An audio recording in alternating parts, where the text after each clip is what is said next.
Hey, everybody, welcome to a special presentation of the Pack a Day Podcast. This is a collaboration with the Draft Fellows. My name is Andrew Mertig. That is Kyle Fellows. And you may know us from the Friday episodes of the Pack a Day Podcast. What you may not know is that we also have our own show that covers the NFL draft and roster building that is year round. And Andy Herman has been gracious enough to give us the platform to discuss the draft from a league wide perspective.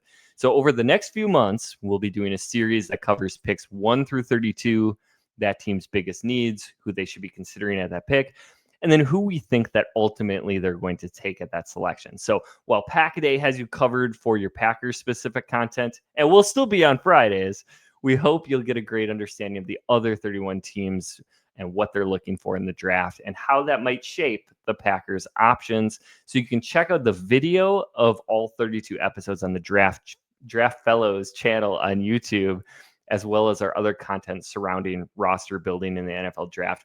But you're going to see these audio episodes spliced into your normal Pack-A-Day content as we lead up to April. But Kyle, that was a long-winded intro. How are you doing?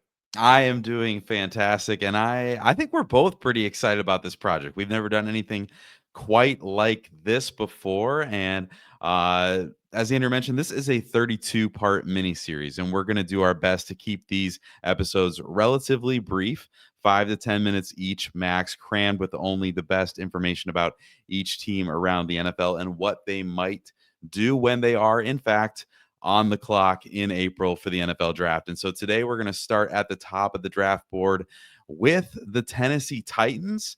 And the future episodes will be in sequence of the draft order to cover all the teams in the league. So that's how that will work. But the Titans are the focus today. And so at number one overall, Tennessee is on the clock. And so we're going to take a quick look at their team needs here. I think you could talk about a variety of things. They could look at quarterback, of course, offensive tackle, edge, cornerback. And it kind of feels like the Will Levis experiment is probably over. They weren't incredibly invested there after taking him in the second round anyway. But quarterback definitely in play here for the Titans. At offensive line, J.C. Latham wasn't, his rookie year wasn't incredible, but they're going to keep developing him there. Peter Skoronski is good in pass pro as a guard, but outside of those guys, the offensive line is pretty wide open and definitely a need for this team.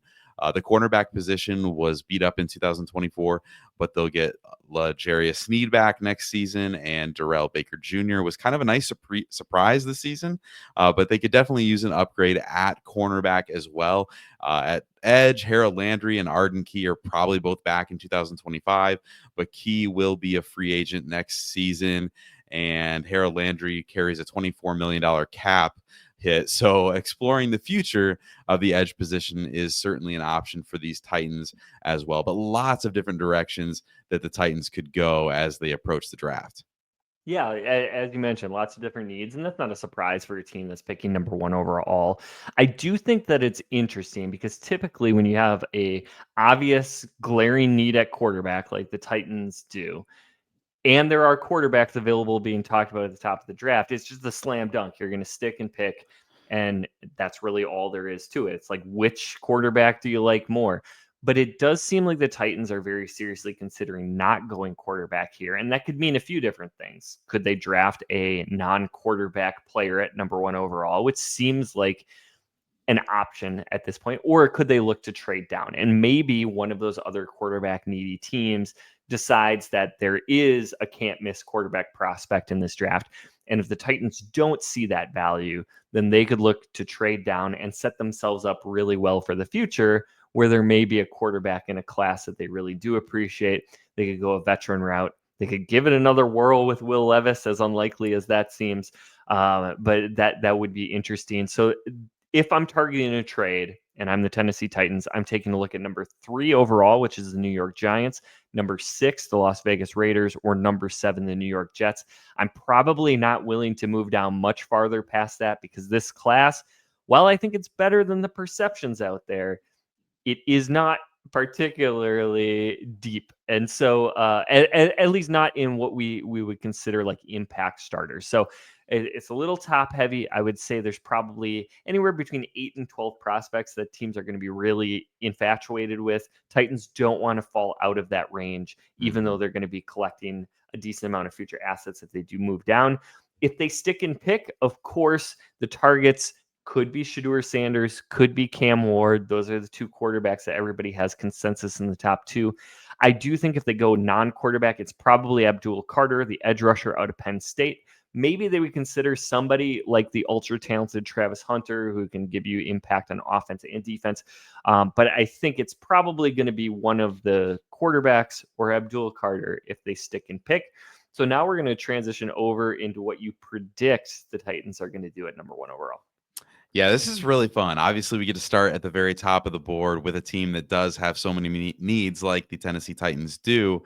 And I'm going to start with kind of a philosophical view of this. And that's they've brought in a new GM, Mike Berganzi, over from the Kansas City Chiefs. And I think that that move is going to inform what they do at number 1 overall. I could be wrong about this, but he comes from Kansas City where they have Patrick Mahomes. He's been there for, I think, decades, at least the last 15, 17 years. And he's been through the Alex Smith transition to the Patrick Mahomes era and what that looked like when they took Patrick Mahomes wasn't a number 1 overall pick, but what it looked like for them to transition from a bridge quarterback to what is now an impact starter in Patrick Mahomes for that organization. Coach Brian Callahan has a history with Joe Burrow, so knows what it's like to have that impact starter at quarterback. And so if they stick and pick, I think Cam Ward is the option. He has the traits that you can certainly talk yourself into.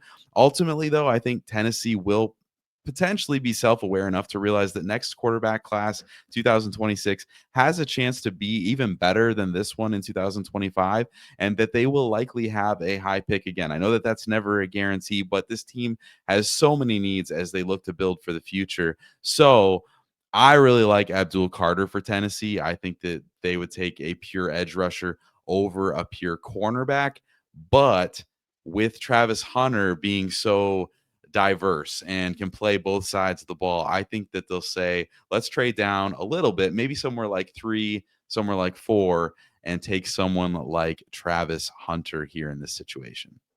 I'm totally with you there. I love the idea of them staying and taking Abdul Carter if they're not in love with the quarterbacks, but I do think it's a trade down. I actually think that it's reasonably likely that it's a little bit further than what we're considering. They're not going to get the haul that the Bears got from the Panthers a few years ago, but I do think you can move down into that 6-7 range, maybe the Raiders, maybe the Jets. Still pick up some future assets, so you're going to be really loaded in 2026, as you mentioned. And then also be able to, maybe take offensive lineman 1, or maybe you look at like a defensive player that's sliding a little bit because, the quarterbacks get scooped up. So I do think that trade down option is very much on the table, and that's what I would predict is going to happen come April. Yeah, it's going to be fascinating to see. Obviously, the Titans at 1 are going to have plenty of options. They've got a lot of power that are sitting at the top, and they're going to be able to move around and do whatever they want to do to improve this roster. But that is our very first episode of On the Clock. Thanks for joining us. Make sure you like and subscribe to the show and stick with us as we preview all 32 teams in this series leading up to the 2025 NFL Draft. From the draft room to the gridiron, the Draft Fellows have got you covered. Until next time, stay tuned and stay in the game.